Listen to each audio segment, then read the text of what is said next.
Hope you're doing well and you're still reflecting with me as we prepare ourselves for the Paschal mysteries that we're beginning actually from tomorrow. And today my focus will be, sharing the experiences that I've had since I came here. Today has been my fifth day actually since I came to this place for prayers and for personal guided retreat. And there has been amazing moments in my life because when I came here the first day, I'm turning out to look like a dreamer because since I came here, I've been dreaming every single night. And I am dreaming about the things that we're going to do the following day with the spiritual director. And actually, yesterday, the spiritual director just looked at me when I was sharing my experiences. And she just said that you now, I don't know what to do with you. Because every single day, every single night, I am able to dream about what we are discussing the following day. And so to begin with, the first night, I had a knock at night, like 1:30 a.m. And so when I woke up trying to check around, I couldn't see anyone. And again, I know this is a silent retreat, so people are so quiet and they are not allowed to move around at night. So I was wondering who was that, but then I went to sleep. So the following day, when I met the director tells me, share with me every experience, even in dreams. And so I told her about my experience the previous night of how I had a knock. And she looked at me and laughed because she told me, I am preparing today to share with you Revelation chapter 3, verse 20, which basically says that I am at the door knocking. If you open, I will come in and dine with you. And so she tells me that I usually do not begin with this reflection, but I decided intentionally to begin with this reflection today. And I am surprised that you dreamt about it. She also gave me Exodus chapter 3, verses 1 to 6, which is about the account when Moses, encountered the burning bush. And so for me, I looked at the burning bush as a way of knocking into the heart of Moses, whereby Moses went near the burning bush, just excited because it looked spectacular. So he went there. But when he went close to it, because it was so casual, God tells him, hey, Moses, you need to remove your shoes because the place you're studying in is holy. And so when Moses got there, he bowed because he realized the presence of God was there.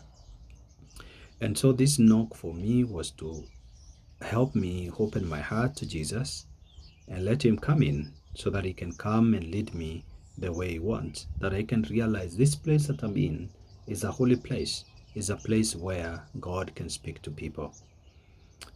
So then the second day, the teacher told me, now you go and sit down and reflect on that Revelation chapter 3, verse 20. I want you to go and put an empty chair in front of you and just hear a knock. Imagine of a knock at the door and literally go and open the door, welcome Jesus to the seat, and then sit down and talk to him. And so that's exactly what I did, my friends. And as I was sitting there talking to Jesus, imagining that Jesus is in front of me, one of the things that happened is that I slept. I felt a lot of peace and finally slept. So when I woke up, I was feeling a little bit guilty that, I didn't sit with Jesus and spend a lot of time with Jesus. But again, I said the following day in the morning, I'll go do some reflections. And after doing some reflections, then I will basically listen to what Jesus would have told me. Because at the moment I started listening to Jesus, I slept. But one of the key things that kept on ringing into my mind is that I slept because I was at peace. I was in the hands of God. And guess what? When I went to see the spiritual director, she tells me to share any experience, and I shared this dream of how I felt in the hands of God as I was sitting there, and I slept. And you know what? She tells me, I don't know, God is really speaking to you, because today I've prepared for you Isaiah 49 verses 14 to 16, which basically says that I have engraved your name in the palms of my hand. I know you by name. I call you by name. And I was so happy that actually this is exactly what I dreamt the previous night.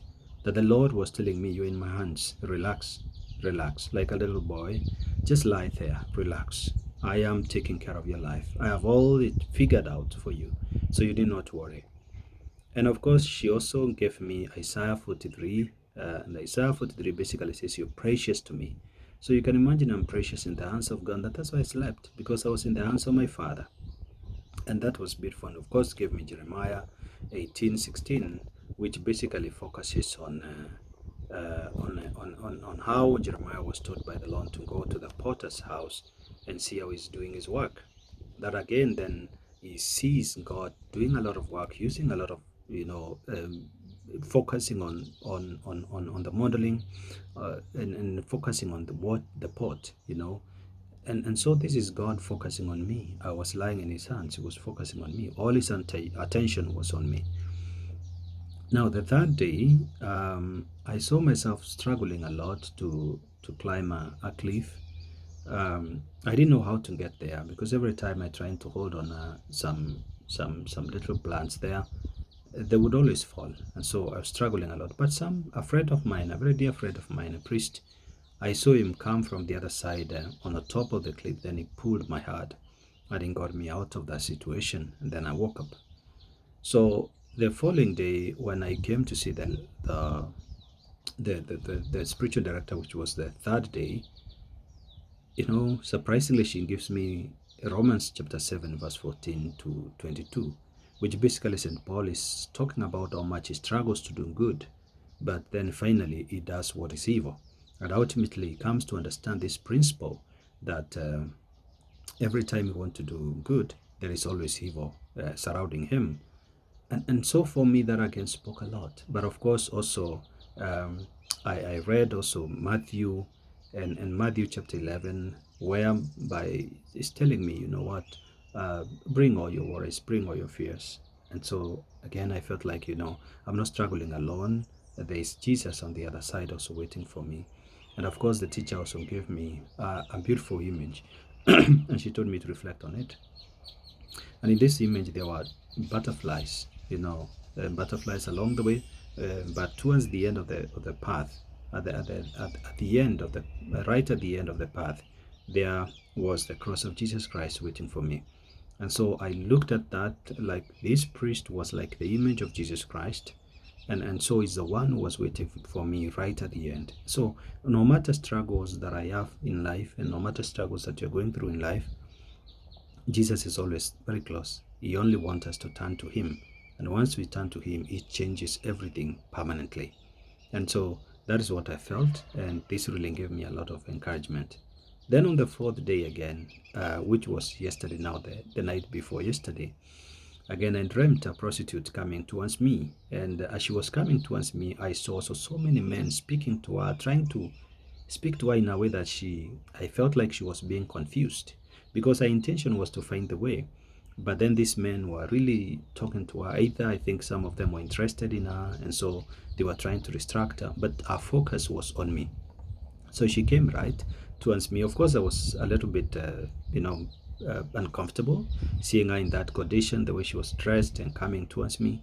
But I made up my mind and said, okay, fine, I'll listen to her. I don't know what she has. And so she comes and tells me, please, Silas, show me the way. And I told her, this is the way, follow it. And so I showed her a certain route there that she was to follow. And so, of course, immediately after that, I was not judgmental. I just welcomed her like my sister, like my friend, like someone who needed help. And so after that, she left, and she was somehow excited. And then guess what? Yesterday in the morning, when I went to see the spiritual director, she gifted me an image. And this image, when I look at it, I see exactly what I'm seeing in the dream. Because in this image is the image of the woman who was caught in the real adultery, which is John chapter 8, verses 1 to 11. And when I look at that image, it kind of reminded how this woman was put as this hot spot. Like everybody was looking at her in the middle of the crowd, and they were trying to pass judgment upon her, to stone her and everything else. And of course, when I realized this, I think the teachers were shocked. Now she told me, um, we don't know how to deal with you. I think God is saying something is communicating to you. You're dreaming everything that we are going to discuss the following day. And so at this moment, one key thing I felt is that God is so close. Sometimes we look for Him very far, but He's so close to us. He's actually with us in our daily activities. He's with us in our normal, ordinary activities of the day. That God is with me in my dreams. God is with me with simple experiences. God is so close. And that's one thing that I felt constantly since I came to this place. And this has been a great blessing to me. And I really thank God. And then she gave me also Ezekiel 36, verse 26, which basically talks of the new heart. That even though I may look as a prostitute, even though people may accuse me, even though I may put on the hot spot at the center, it doesn't matter. At the end of it all, God is going to give me a new heart. And so I shouldn't be worried. He will guide me, He will show me the way. Then also in Job 14, 7 to 9, which basically again says that even if the tree has been cut, there is hope. There is hope for that tree. Just give that tree water and it will sprout as if it is a new tree. And so for me, that gives me a lot of encouragement, a lot of empowerment, that even though I'm tired, even though I've struggled, even though I've prayed, even though I've been rejected for standing for the truth, it like all this, it may look hopeless, but actually there's hope. Once the river of the living water, the Holy Spirit flows into my heart, then He makes everything new, and no one will make a distinction between he who was born a saint and he who through conversion has known the way of the Lord. And then of course Ezekiel 37 verses 12 to 14, which of course also talks of, I will open your graves, I will open your graves and will give you new life. And this is so encouraging, my dear friends. And so this is my experience since I came here. Last night too, I had some dreams, really struggling a lot here and there about experiences in the church, about experiences with my late grandfather, which probably, let's see, I will be seeing my spiritual director in the next few minutes. So I don't know what she's going to say about that, but we'll see. Tomorrow we'll be here again. We'll be able to share what is taking place. But my prayer for you is God is so close. And so study the Word of God. Listen to the Word of God. Allow the Word of God to saturate in your heart. Allow the Word of God to lead you and to guide you. Sometimes the things of God are not those great, those people excited about, those people are shouting about. The things of God are so simple and quiet. And that's the kind of life that Jesus lived. So my encouragement to you, my brother, my sister, is today, as you prepare yourself for this Easter, open your heart and let God guide you through and through. Thank you. Pray for me. I continue to pray for you. God bless you.